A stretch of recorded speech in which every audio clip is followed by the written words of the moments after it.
அரசியல் பண்றவங்களை முதல்ல எதிர்ப்பவர் அவரு தான். ஸோ அவரோட பேரை தலைப்பை வச்சுட்டு வேற என்ன சொல்ல முடியும்? நிச்சயமா இந்த படம் ஒரு பெரிய விழிப்புணர்வு படமா இருக்கும். என் படத்தை வந்து இந்த பெட்ரோல் இந்த தேட்டரில் கேட்டீங்க, நம்பி இந்த படத்தை இந்த தேட்டரில் பாருங்க, நான் உத்தரவாதமா சொல்றேன். நிச்சயமா உங்களுக்கு ஒரு பெரிய விழிப்புணர்வும் ஒரு புது செய்தியும் இந்த படத்துல வரும்.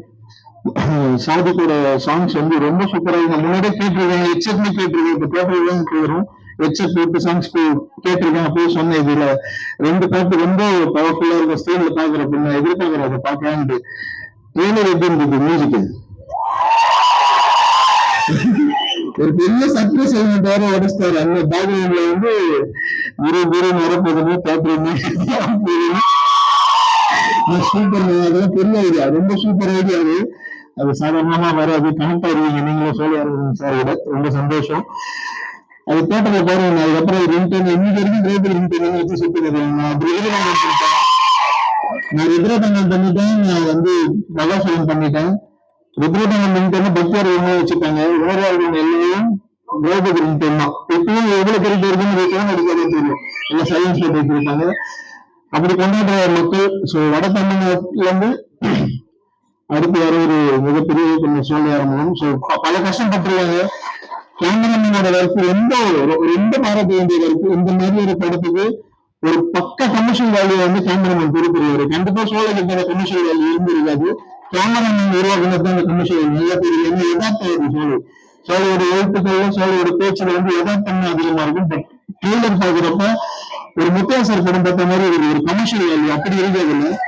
ஸோ அதை வந்து கேமராமேன் கொடுக்குறாரு, ஒரு பெரிய சப்போர்ட் அது. அப்படியே ஸ்ரீகாந்த் தேவசோட மியூசிக் சேர்றப்ப அதோட கமர்ஷியல் வேல்யூ வந்து இன்னும் ஹை போகுது. ட்ரெய்லர் பாக்குறப்பவே நமக்கு வந்து கூஸ் பம்ப் ஒன்று போயிடுது. ஸோ தேட்டர்ல கமல்ஹாசன் மாஸ்டரோட ஸ்டண்ட் நான் ஷூட்டிங் ஸ்பாட்ல போய் பார்த்தேன். அது பெரிய ட்ரீட் உங்களுக்கு. எனக்கு இவ்வளவு கமர்ஷியல் வேல்யூ படம் பண்ண தெரியாது. ஏன்னா என் கேமராமேன் எனக்கு மேலே எதாவது நானாவது ஒரு சீன் கொஞ்சம் கமர்ஷியல் போலன்னா அவன் கையை பண்ணி சேர்த்துருவான், தப்பு பண்ற எவ்வளவு லைவ் போட்டு போலான்டுவான்.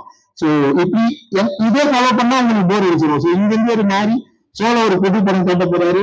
ஒரு 2 பேர் 2 எக்ஸ்ட்ரீம் வந்து இன்னும் தொடர்ந்து படங்கள் பண்ணுவோம். ரொம்ப சந்தோஷம். என்னோட அப்டேட்டும் சீக்கிரம் சொல்றேன், கேட்கவே. எனக்கு வந்து ஒரு பெரிய தயாரிப்பு நிறுவனம் பெரிய ஊரு கூட அவங்க கூட மொத்தமா நினைச்சதாலும் இல்லை டிலே. அது தப்புன்னு சொல்லி நான் திரௌபதி பண்ண போறேன். சீக்கிரமா நான் முடிவு பண்ணிட்டு எப்ப பண்றேன்றது அறிவிப்பு சொல்றேன். அதுக்கு முன்னாடி காப்பீட்டு கம்ப்ளாட்டி முடியும், அடுத்த அறிவிப்பு சீக்கிரம் வரும். எல்லாருக்கும் வாழ்த்துக்கள். இந்த படத்துல அத்தனை பேரும் ஜெயிக்க போறீங்க. ஆர்பி சுரேஷ் சினிமாவில் ஒரு பெரிய சம்பவம் பண்ண போறோம். சொன்ன மாதிரி அடுத்து நெப்போலியன் சார் ஒரு வீரமான ஹீரோ, ஒரு கிராமத்து ஹீரோ வேணும்னா ஆர்பி சுரேஷ் சார் தேடிட்டு நம்ம கதை சொல்லுவாங்க. என்கிட்ட சண்டை போட்டுருக்காரு, ஒரு டைட்டில் கதை வச்சிருக்கா, எப்படா டேரக்ட் பண்ண போறீங்கன்னு சண்டை போட்டு இருக்காரு. ரிச்சர்ட் சார் ஒரு படம் பண்ணாங்க, அது கடைசி 3 படம் பண்றது வாய்ப்பு இருக்கு. அதை முடிச்சுட்டு வந்து கண்டிப்பா நம்ம 2 பேரும் சேர்ந்து ஒரு படம் பண்ணலாம். அதுக்கு முன்னாடி நீங்க பிஸி ஆயிடுவீங்க காரியத்துக்கு அப்புறம் தெரியுது. எனக்கு கமர்ஷியல் வேல்யூ அவ்வளவு பீக்ல இருக்கு. மாசா இருக்கீங்க ஸ்கிரீன்ல பார்க்க. உங்களுக்கு வெளிநாடு வரப்பவே உங்க பாண்டில இருந்து 2 பொண்ணுங்க போன் பண்ணி நம்பர் கேட்டாங்க. ஹீரோ வந்து உங்க பாண்டில் ஒரு நின்றுவாங்க. அவங்க தெரிஞ்சுக்காங்க என்கிட்ட நம்பர் கேட்டு தயாரிப்பு இல்லை. ஹீரோ ஆனதுக்கு அப்புறம் இன்னும் நல்லா நடக்கும்போது தெரியல. பிஸி ஆயிடுவீங்க, என்ன மறந்துடாதீங்க. பல தயாரிப்பாளர் இந்த படத்துக்கு வெளியே தெரியாத ஒரு கூட்டு முயற்சி திரைப்படம். நான் ரொம்ப 500, 100, 200 வாங்க திரைப்பதி பண்ணுவேன். வெளிப்படையாக கூட்டு முயற்சின்னு சொன்னேன். இந்த படத்துல ஒரு ரொம்ப பெரிய அமௌண்ட்டை ஷேர் பண்ணி 10 lakhs மேல ஷேர் பண்ணி பல தயாரிப்பாளர்கள் இணைஞ்சு செஞ்ச படம் வந்து இந்த கார்டு இருக்கு. அவ்வளவு பேருக்குமே நிறைய சோதனைகள் மன விஷயம். ஒரு 4 வருஷம் ஒரு பெரிய அமௌண்ட் முடிவு இருக்கு, சின்ன விஷயம் இல்லை.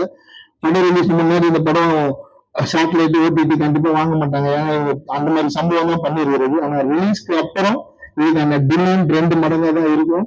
ஸோ வெயிட் பண்ணி எல்லாரும் சேர்ந்து செய்து பண்ணுங்க, அவசரப்படாதீங்க. வெயிட் பண்ணீங்கன்னா ஒரு பெரிய சக்சஸ் இருக்குன்னு சொல்லிட்டு உங்களை நம்பிதான் நானும் சொல்லிட்டு தைரியமா உட்காரோம். படத்தை இட்டாக வேண்டியது என்ன பொறுப்பு. வாழ்க்கை வேகமா எடுக்கிறாங்க. அந்த டைம்ல நம்ம வந்து டைம் அவ்வளவு வேகமாலாம் எடுக்கக்கூடாது. கொஞ்சம் அப்படியே சாஃப்டா, ஒரு ரொம்ப எமோஷனலா எடுக்க முடியாது அப்படின்ட்டு கிட்டத்தட்ட இதே கதை சினி கவுண்டர். அது எடுத்து நான் பட்ட பாடு இன்னைக்கு வரல என்னை வச்சு செய்யறாங்க. இந்த ட்ரெண்ட் ஆரம்பிச்சு விட்டதே நான் இன்னைக்கு எல்லாருமே பண்ணிட்டு இருக்காங்க.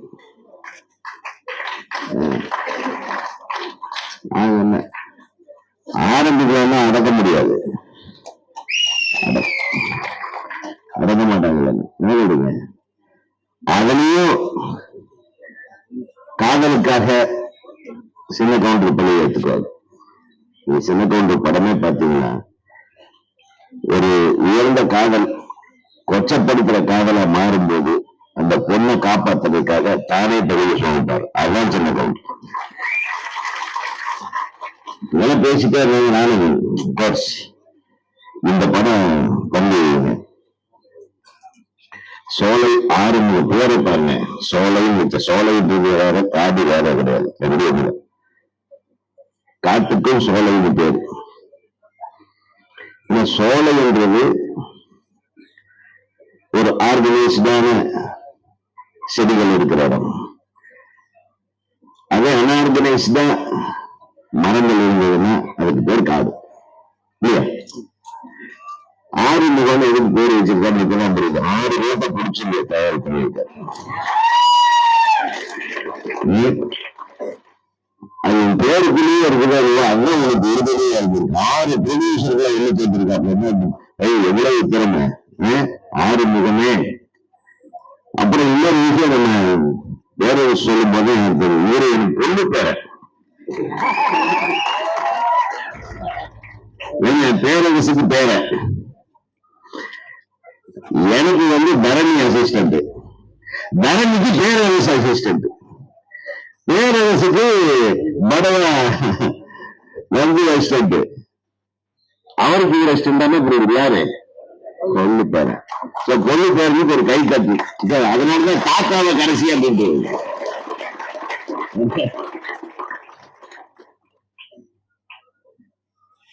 ஒரு உணர்வு பூர்வமான திரைப்படத்தை நேற்று என்ன வந்து கூடும் போதே இந்த பேரையா இந்த படத்தை எடுத்திருக்கிறான், பாவமா இருக்கிறான்னு இந்த டைட்டில் வச்சிருந்தாலும் என்னோட ஃபர்ஸ்ட் நேற்று பார்த்தேன். தம்பி அவ்வளவு பண்போட பொறுமையா அடக்கமா. இந்த அடக்கம் உனக்கு மிகப்பெரிய வெற்றியை தரும். நம்ம ஒரு படம் பண்ணிட்டு என்ன ஆட்டம் ஆடுறான்னு தெரியுமா? சில டைரக்டர் ஒரு கிட்ட குறிச்சுட்டு ஒரு ஹீரோ என்ன ஆட்டம் ஆடுறான்னு தெரியுமா?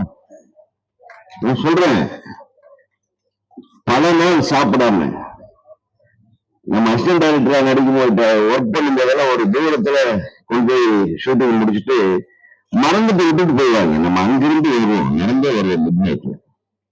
இவ்வளவு கஷ்டங்கள் துன்பங்களை நம்ம சுமந்து ஒரு படத்தை இயக்க வரலாம். நம்ம கஷ்டங்கள் வழிகளை கடந்து வெற்றியாளராக வரும்போதுதான் அடுத்தவங்களை மதிக்கிற பண்பு நம்மளுக்கு வரும். அடுத்த உன்னை பாராட்டுறதுக்கு எத்தனை இதயங்களுக்கு உட்கார்ந்துருக்கு. ஒருத்தர் சும்மா பேச்சுக்காக எல்லாம் பாராட்டல, மனப்பூர்வமா இதயபூர்வமா உன்னுடைய உழைப்பை பாராட்டுறாங்கன்னா நிச்சயமா இந்த படம் உங்களுக்கு வெற்றியை தரும். ஏன்னா எனக்கு ரொம்ப நாள் கழிச்சு இந்த மாதிரி ஒரு பங்கன்ல ஒரு இதயபூர்வமா ஒரு இயக்குனரை பாராட்டுறத பார்த்திருக்கேன். அதுக்காக நானும் பொறுமையா உட்காந்து யார் யார் என்ன பேசுறாங்க ஓவரா பேசுறாங்கப்பா. மிகப்பெரிய நடிகர் விசித்திரன் ஒரு படம் பார்த்தேன். நீங்க பார்த்திருக்கீங்களோ இல்லையே தெரியல. நீங்க அந்த படத்தை ஒரு முறை பாருங்க. Extraordinary performance. இவ்வளவு நடிப்பு திறமை அதுக்கு அப்படியே மாறி இருப்பது வந்து பாரு பயமா. ஒரு ரஜினி இல்லை, 9 ரஜினி இல்லைங்களே மாப்பிள்ள. அதாவது யாருக்கு வந்து அதிகம் வந்து நம்ம மேல சில தப்பான விஷயங்களை தூத்தி நம்மளை மட்டும் தட்ட நினைக்கிறாங்க. எதுக்காக தெரியுமா? ஐயோ இவன் வாழ்ந்துட்டா இந்த இடத்தை எவனால பிடிக்க முடியாதுன்ற காரணத்தினாலதான் நம்ம மேல சாணி அரைப்பாங்க. புரியுதா? வெற்றி பெற போகிறவன் மட்டும்தான் அதிக விமர்சனத்துக்காக